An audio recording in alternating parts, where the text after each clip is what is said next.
Yummy, yummy, yummy, I've got Tim Tams in my tummy. Yucky, yucky, yucky, I've got fat in my tummy. What is it about food that we think if we eat this food, we're going to get fat? And obviously, if we eat the food that makes us fat, it's going to end up on our fatty bits. So if I eat chocolate, I'm going to get a fat tummy, or a fat bum, or fat in the thighs, or fat back of my arms. And is that true?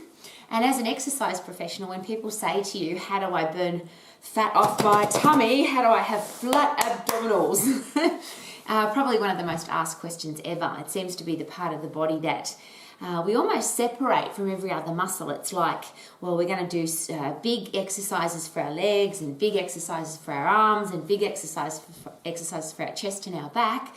But for our tummy, we're going to do little tiny exercises because maybe the muscles in our abdominals are different to the makeup of the muscles in the rest of our body. And I just sound ridiculous as I'm saying that, of course.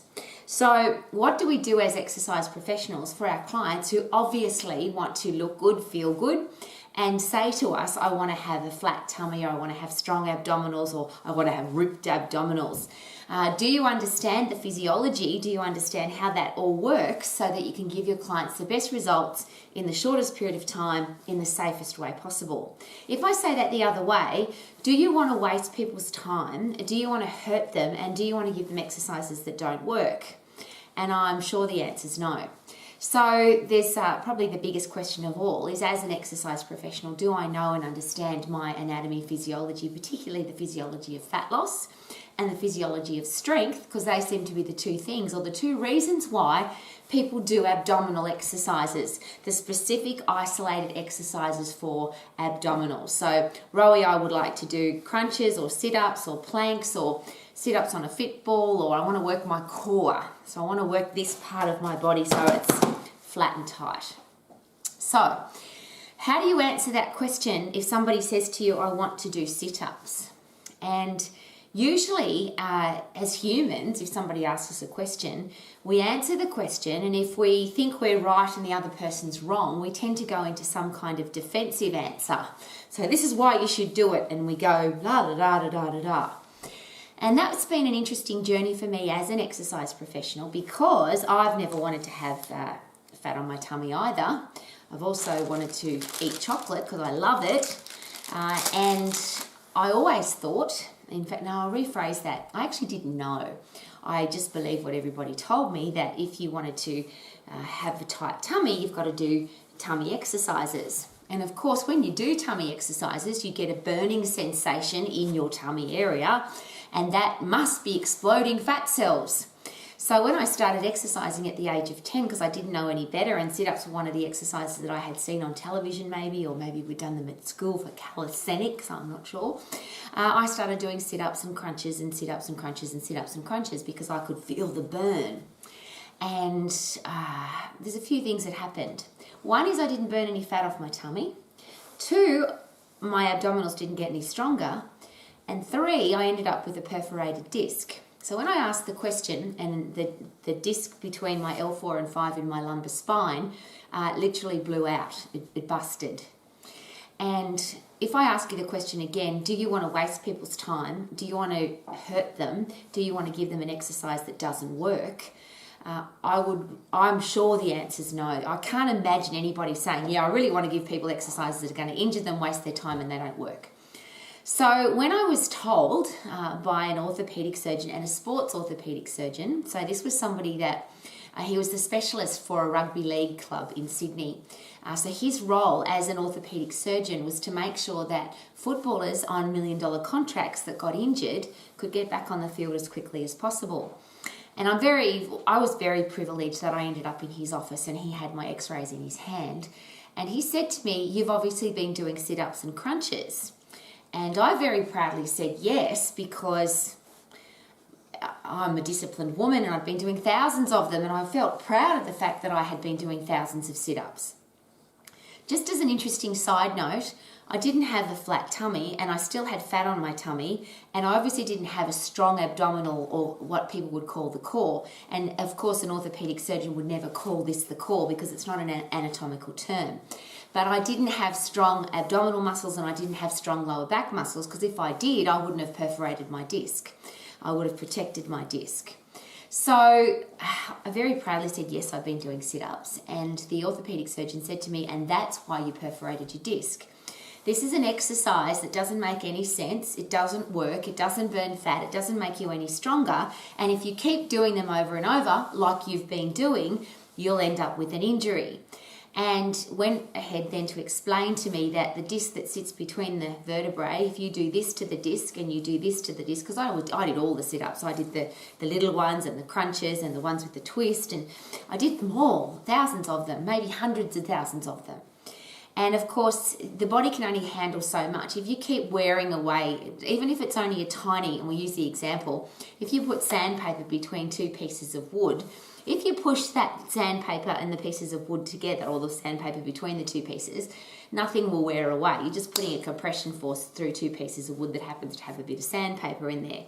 But if you rub sandpaper between those two pieces of wood, even if it's only soft sandpaper, there comes a time where that wood will wear away, and it doesn't take very long. So why do we do exercises? And this is the first question, because as an exercise professional, how do we justify injuring our client, whether it's now or in the future? So if somebody says to me, I want to do this exercise, and I've never seen it, let's say it's a brand new one that's just been invented, should we put our x-ray goggles on first, literally our x-ray goggles, and have a look at what's happening at the joints of the joints that are being moved in that exercise? Because if I've got compression forces, traction forces going through the joint, that's something that my body can handle. It's meant to be able to do that. But if I've got shearing forces going across a joint, of course I'm going to get injured. It might be straight away, it might be in a little period of time, it might not be for 10 or 20 or 30 years, but I'm going to get injured. I'm going to wear that joint away if I keep doing that exercise. So my first question is, if you look at any form of abdominal exercise, what's happening at the joint if you put your x-ray goggles on? There are no specific isolated abdominal exercises where there are contraction forces and compression forces going through the joint. They're all shearing forces across the joint, every single one of them. And the interesting one, because when people started, it seems like they started understanding that the joint had to be looked after, and if you did this to the joint and this to the joint by doing sit-ups and crunches, that it would get injured. So for some reason, the exercise folks flipped the body over and put the body into the plank position. And again, if you analyse that position, now I've got gravity pushing where? It's not going through the joint because I'm in a horizontal position. The gravity is now pushing across my joint. That's called shearing forces across my joint. And it's not if I'm going to get injured, it's just when. And why am I sharing all of this with you? Because I don't want to injure anybody. How about you? And if somebody wants to get a specific result from an exercise, and the number one result, well, it doesn't matter what it is, but if I want to get a result from an exercise, if I injure my client, they'll never get a result because I won't be able to exercise at all. So should our number one goal be to make sure that the exercise is perfectly safe? So I'm asking you, as an exercise professional, as somebody who's a coach who looks after people's human bodies, or you just want to look after your own human body, why would you give your body an exercise that could damage the joint, any joint? But sit-ups in particular, crunches, any abdominal exercises, you're going to put your body into a position where the joint will get injured at some stage. So question one, is the exercise safe? If you go back one step, which is what result do you want to get from that exercise? Most people will share that they want to have flat abdominals, they want to burn fat off their abdominals, they want to have strong abdominals. That want to look good. I'm trying to think of any other ones. But if somebody comes to you and says that, and then you said to them, yes, we're going to give you an exercise, but it's got the risk of hurting your joint and perforating your disc, do you think they would still want to do that exercise? And I think it's a really important question to ask. So, is it safe? And the answer has to be, and I'll let you decide, is it safe to put shearing forces across the joint and shearing forces with rotation? And then often shearing forces with rotation and momentum. So we tend to do them really fast and twist really fast. So now I've got shearing forces, I've got rotation forces, and I've got speed, which is one of the things that can often hurt just because we're doing it too fast. So, great question to ask. Is this going to give me the best result if I injure my client? Next question. Am I burning fat off my tummy when I do sit-ups? Is that exploding fat cell theory correct?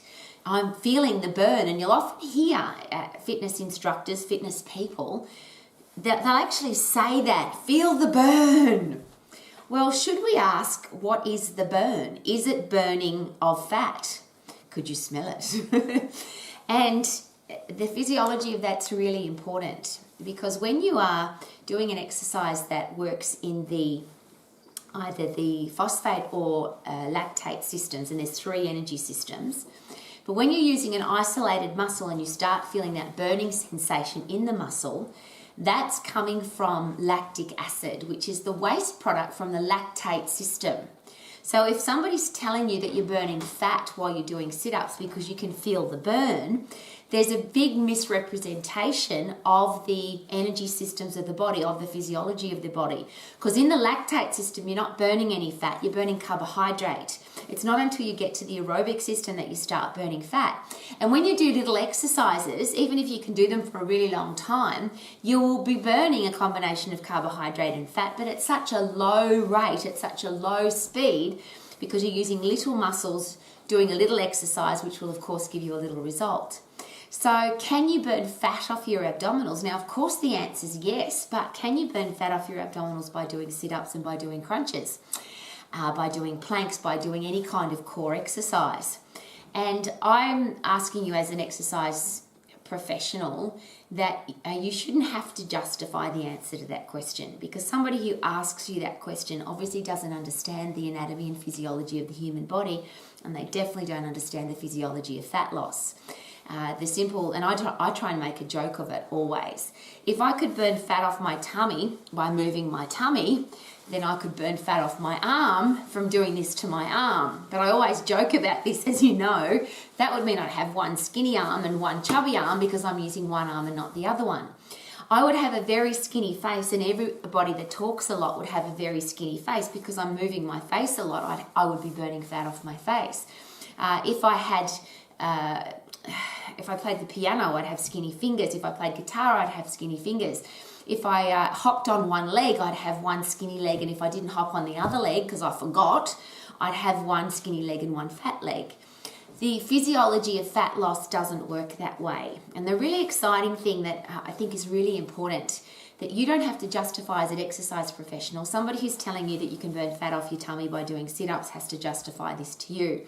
But you will know as an exercise professional that when you exercise in the phosphate system, which is the first 10 seconds of high intense activity, where you're putting in 100% effort into what you do, that's where the change of metabolism happens. That's where there is a stimulus for your body to change.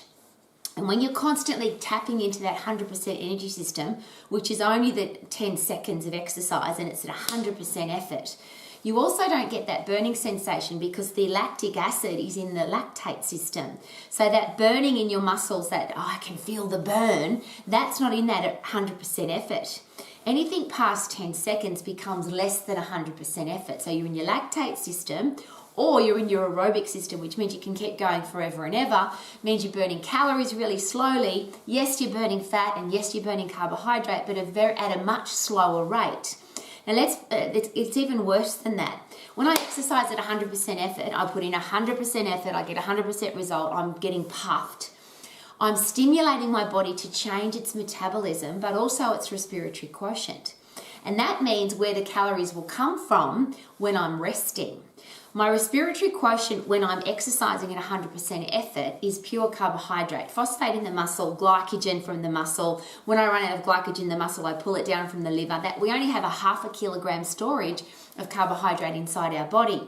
So what happens is when we exercise, and every time I exercise, I say very passionately to myself, Rowie, exercise where you're not burning any fat, none.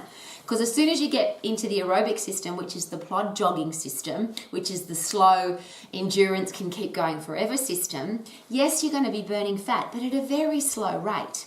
When you exercise at 100% effort, you burn 100% carbohydrate, your body becomes, or the respiratory quotient changes Your body becomes a fat burning machine when you're at rest.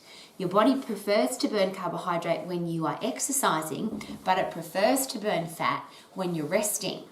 And that's the challenge with these silly exercises, the little exercises that give us little results. If you just use one muscle group at a time or 2 or 3 muscle groups at a time, so you break the body up into little pieces, you can't put in 100% effort.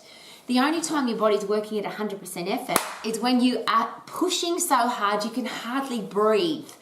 And that comes from big muscle movements, the biggest muscles in the body, the big muscles.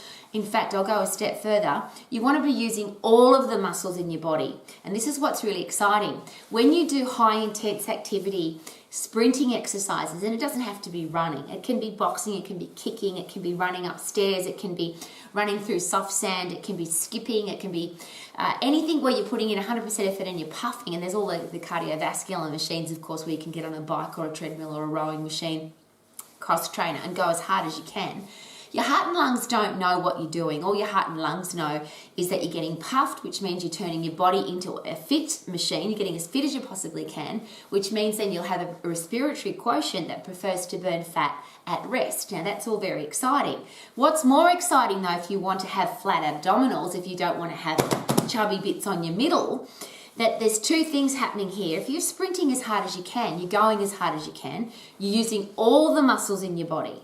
But most importantly, if you want to have flat, strong abdominals, what are the muscles that are holding you in the upright position? And this is the really interesting thing about effective exercise. And we often talk about functional exercise. The human body doesn't function here. It rests in this position. It doesn't work in the lying down position. It rests. When we stand up, when we're upright, and then even more importantly, we're going at 100% in the upright position, can you imagine, and think about this, the abdominals, the muscles that hold you in the upright position are, yes, the abdominals in connection with the lower back muscles so that you don't fall over. So the harder you exercise and the heavier you lift in the upright position, the harder the muscles of the front of your body and the back of your body have to work. Now, I don't like to call it the core because that's just not an anatomical term. And if you say that in the medical profession, they think you're a bit of a dill because it's just not, it's not a medical terminology. It's made up by the exercise profession. So if you really want to talk about the muscles that are a part of the abdominal group in the muscles of the lower back, then why not just call them what they are? And when I ask exercise professionals, do you know the names or what muscles make up what you've just called the core? Should that, number one, be a question that you can answer? And if you can't answer it, should you perhaps go back and study? It's not just the rectus abdominis. What about the obliques? What about the transverse abdominis? And the obliques have got internal and external parts to them. What about the erector spinae group? What about the multifidus group? These are the muscles that hold the body in the upright position so you can work as hard as you possibly can to get puffed, to work as hard as you possibly can in the upright position when you're doing squats and lunges, the big exercises that give you big results because they use every single muscle, bone, ligament, tendon in your body and your endocrine system and your central nervous system and your cardiovascular system and your respiratory system. They all work together to turn your body into a high performance machine. A high performance human body isn't one that's on the ground. It's not one that's using little muscles.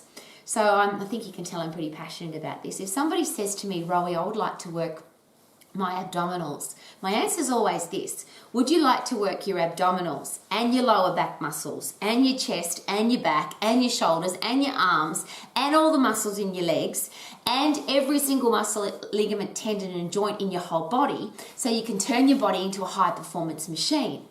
And nobody's ever said to me, no, I just want to work my abdominals. I want to have everything else out of shape, but I want to have flat abdominals.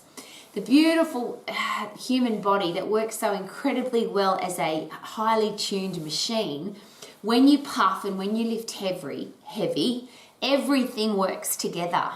Every muscle, every ligament, every tendon, every joint, your heart, your lungs, your endocrine system, your central nervous system, even your digestive system and your immune system, everything works together to make sure that your body can get strong, get fit and stay that way for the rest of your life. So I always ask this question: would you want me as an exercise professional to give you an exercise that could hurt you or will definitely hurt you in the future? One that will waste your time and it won't give you the best result possible. Is that the kind of exercise that you want to do? As an exercise professional, I can't give you that exercise to do. The example I always use though, which is really interesting, if somebody came to me and said, Rowie, should I smoke? Of course I would say no. We were only joking about this today. It's been suggested that 99% of people who die of lung cancer were smokers. And in medical terminology, we call that a risk. It's a pretty dangerous thing to do to your body. It's considered one of the highest risk activities for your health. So if somebody said to me, should I smoke? I'm going to say, of course not. But am I going to tell somebody not to smoke? I'm never going to go up to somebody and say, don't do that, it's bad for you, because there are plenty of people who really enjoy smoking. It's their favourite thing to do. And who am I to tell somebody not to do something that they love to do? And that seems to be the challenge in the exercise, I won't call it a profession, I'll call in the fitness industry. It seems that a lot of exercise professionals, exercise people, are very happy to do sit-ups themselves or crunches or core exercises or planks or any of the abdominal exercises that are very popular and very fashionable. It seems that either the exercise person likes to do them and or they like to give them to other people.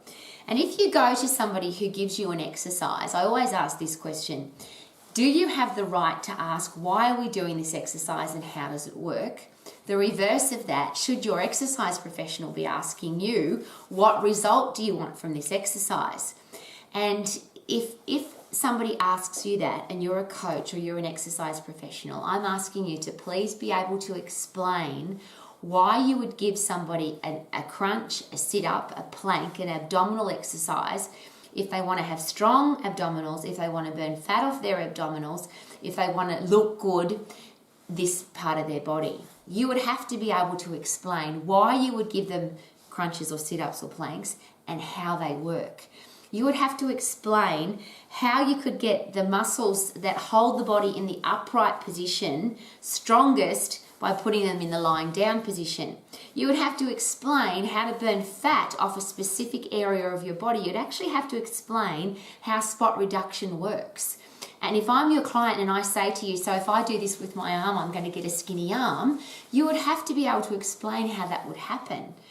And I'm embarrassed because I used to give people sit-ups and crunches, and I used to do them. And I'm going to share with you again, I ended up in an orthopedic surgeon's office with a perforated disc.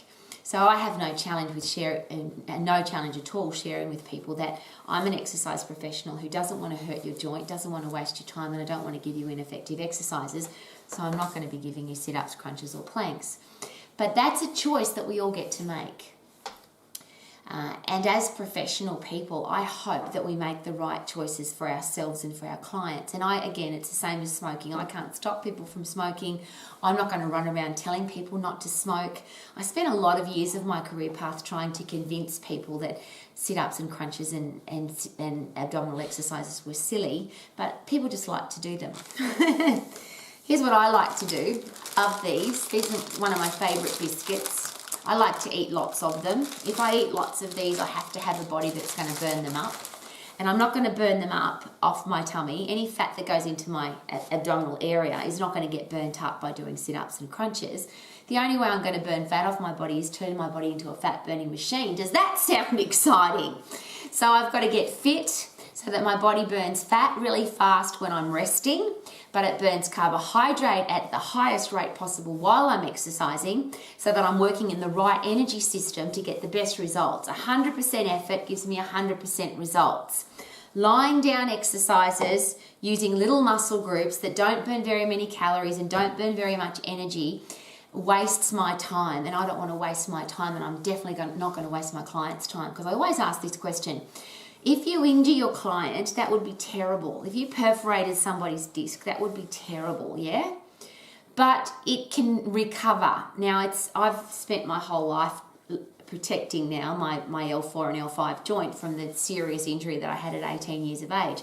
but you can recover from an injury. You hurt your knee, you can recover. You hurt somebody's shoulder, you can recover. Horrible to do it, but you can recover. But if you waste somebody's time, they can never get that time back. Never. So if you put somebody down on the ground and get them to squish the fat, squish the fat, squish the fat, squish the fat, squish the fat, twist the fat, squish the fat, twist the fat, that's all you're doing. You're just moving fat around. You're not burning it off. What a waste of time.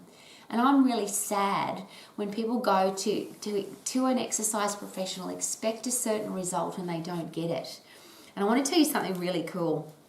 When I found out the hard way that doing sit-ups were not going to burn fat off my abdominals and they were just going to hurt my back and they had a very high risk of injury, I very proudly went back to, and at the time I was teaching anywhere between 15 to 20 group exercise classes every week, and I used to have people down on the floor, would run around the room, but then at the end we'd do an ab track and we'd squish the fat, squish the fat, squish the fat, squish the fat, burn, burn, burn, burn, burn. And with great pleasure, when I learnt, isn't that such a special thing to be able to say? Ladies and gentlemen, in my class, I have learnt that the way we have been exercising our abdominals is a complete waste of time and I've put you at a risk of injury and we're not going to do it anymore. You know what was really cool? I got a standing ovation. People clapped and cheered because most people don't want to do sit-ups and they don't want to do crunches and they don't want to do abdominal work. It just seems silly. It's uncomfortable. And what I now realise as I'm old, that for more mature people to get down on the ground and to try and lift their head up and their fat squishing together, and it's just an all over uncomfortable thing to do. To let people know that if they're in the upright position and they're getting puffed, they're doing their best exercises possible for their abdominals. I told you, I got a standing ovation. People were ecstatic they didn't have to do them anymore.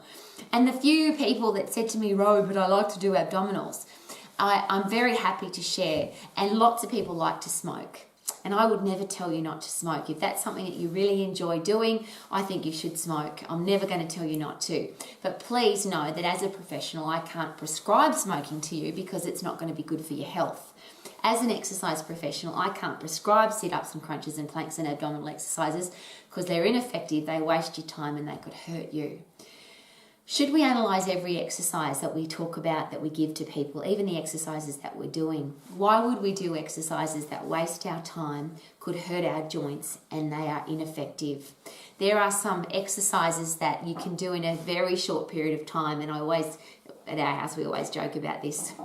K-Man and I, our workouts take us, and K-Man's just finished his workout tonight. He goes into the garage, and about 7 minutes later, he comes back. He's done chins and dips and push-ups and lunges and squats and rows with our very heavy dumbbell, and every single muscle, bone, ligament, tendon and joint in his entire body has been worked. I go into the garage. Usually I do my workout while I'm waiting for the washing machine to spin or the dryer to finish off. If there's 3 or 4 minutes left in the spin cycle or the washing machine cycle, the weight equipment's next to them, and I do some lunges and squats and rows and push-ups and chins and dips, and done, out of there. 4 minutes, 5 minutes, to work every ligament, tendon and joint in my body, including my abdominals. And I will share with you very passionately, I haven't done any sit-up exercises since I perforated my disc, and I never will. And I like having a nice tight tummy. How about you?